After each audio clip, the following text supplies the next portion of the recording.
also have a national treasure of a Civil War room, truly one of a kind in the country, the Captain Thomas Espy Post of the Grand Army of the Republic. There used to be 7,000 GAR posts from Portland, Maine to Portland, Oregon. Ours has been documented by scholars as the most intact GAR post in the country. Wow. It's truly important.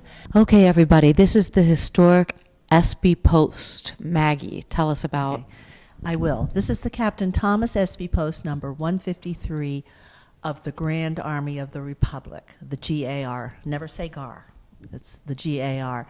The GAR was the veterans group of the Union Armed Services, and to be a member, you had to have served in Union Army, Navy, Marines, and Revenue Cutter Service, which became the Coast Guard, between 1861, which is carved over there, and 1865, and be honorably discharged. And I make that long, dry point because this was an organization that was destined to die out.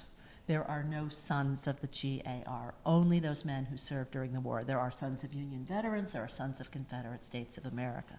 But before it died out, it grew to be a very powerful, very influential organization. There were over 500,000 members, and there were 7,000 posts from Portland, Maine to Portland, Oregon.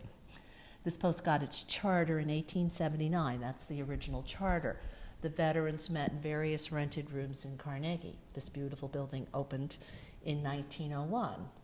The grandest, most beautiful building around. It still is. It conveyed a sense of importance. It conveyed a sense of permanence. The veterans met with the Library Commission and forged an agreement to custom furnish this room to hold their meetings and house their relics.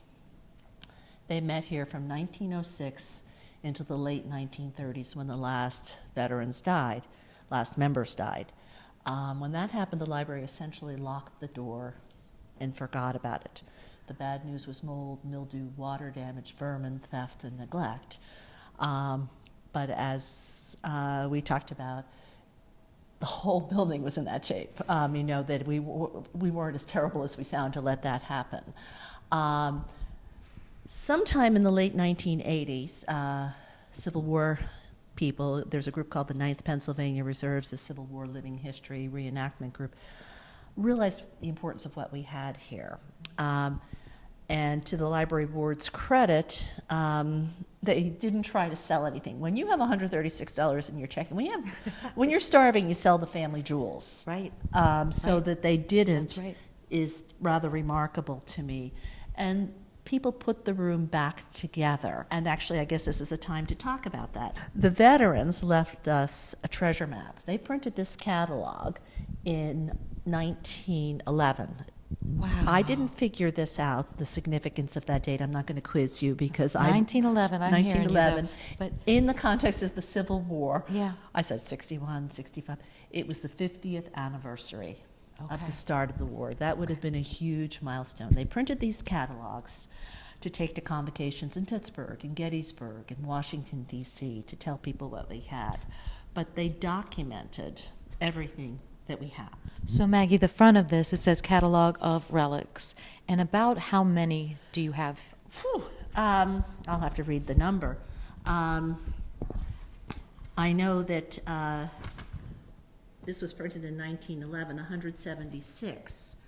I do have to say that about a third of them somehow disappeared. Okay. We don't Okay. know if they were stolen. We don't know if, as the last members left, they said, hey, there's none of us left, we're taking this. But they really left us a treasure map. They took a picture of that wall, that wall, that wall, and that wall. They showed us exactly how to put it back together. So which is why when in the 80s, they were able to put it back according to this picture. The walls were black, this sort of thing. Yeah. But sometime, you can hold that, in the course of the restoration, you know, we started the restoration of this building, we started the work in 2004. This was on a back burner. As long as water was still pouring in, there was nothing we could do here. But eventually we weatherproofed the building. That was probably the most massive thing that we did here. And a benefactor gave us the funding to restore this post. And the whole building has been very respectfully restored, but this was a meticulous historic restoration. We took a core sample of the plaster from behind the radiator and sent it to a laboratory to have the paint analyzed in Bryn Mawr. We did not pick this color, which I call pumpkin pie leavened with a little bit of whipped cream. The veterans picked this color. They had replaced these beautiful chandeliers with ordinary schoolhouse lights, but there's a photograph showing the chandeliers in there. These are the original sconces. We had those restored, and we had these replicated. And there is a piece of the original carpet in the cabinet right over there. You can see that the color is spot on. It's a highly figured pattern. It would have cost about $300,000 to restore that carpet or to replicate it as it was. We didn't have that kind of money. It's not how we spend other people's money.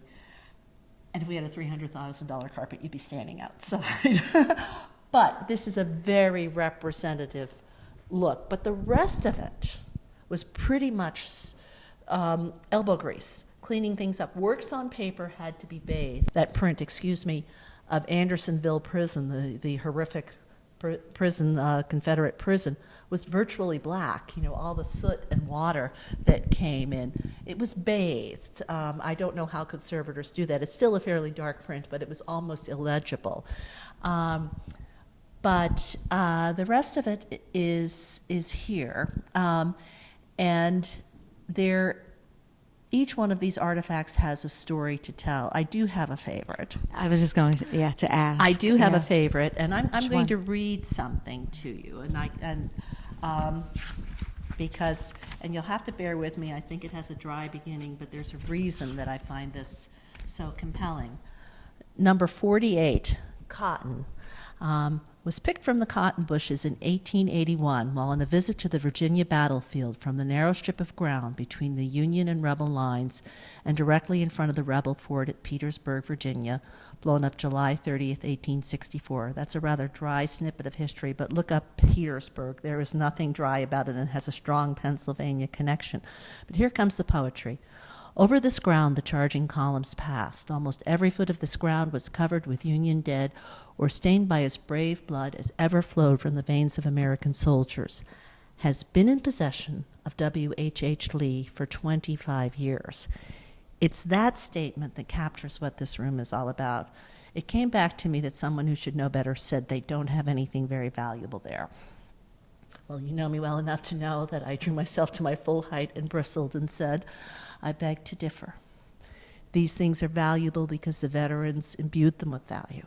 This man hung on to a piece of cotton for 25 years, not knowing this building would be here, not knowing the room would be here, but knowing that he and the cotton were part of the defining chapter in our nation's history.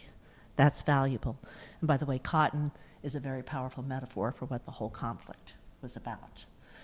The gentleman was correct. We couldn't sell these things on eBay and solve the Library and Music Hall's financial woes. It's the intactness of the room. This room has been documented by scholars as the most intact GAR post in the country, and there used to be 7,000 of them. It is unequivocally a national treasure. Now, people who want to come and see this room, they can do that before some of your performances, like you will open up an hour before many of the performances so they can see the room. Otherwise, how do they gain access? Okay, it is open every Saturday from 11 to 3, free of charge. We have wonderful docents who know infinitely more about the Civil War than I do. This room has taught me more than, I know more about the room maybe, but there are people with great, great knowledge about all of the artifacts, about the battles, about what they signify. But it's open from 11 to 3. You can make special arrangements and contact our SB Post curator. It's all on our website, carnegie.org. But if you had an out-of-town guest and he was going to be here on a Wednesday, he's from California, you want to see the room, by all means, you can come in. You could arrange for a field trip. We do second Saturday Civil War lectures in the Lincoln Gallery that are hugely popular. Our Civil War programming may be what this library is known for. The music hall, the performances, but in terms of our Civil War programming, the strength of our collection, this national treasure, and then the programs we do that are inspired by the Lincoln Gallery, by the SB Post, really have a following. Something to see. Yes. Yeah. Can I read one more thing? Yeah, please. Okay. I'm going to give her center stage for this. Is this your Okay. favorite? Is this a favorite? No. It's an exhortation. Read to us. At the beginning of the catalog, there's a little prologue, and it says, "When every veteran of Espy Post has answered his last roll call, we leave for our children and their children this room full of relics, hoping that they may be as proud of them as we are, and that they may see that they are cared for and protected for all time." Well, it took us 50 years, but we're doing it now. Wonderful.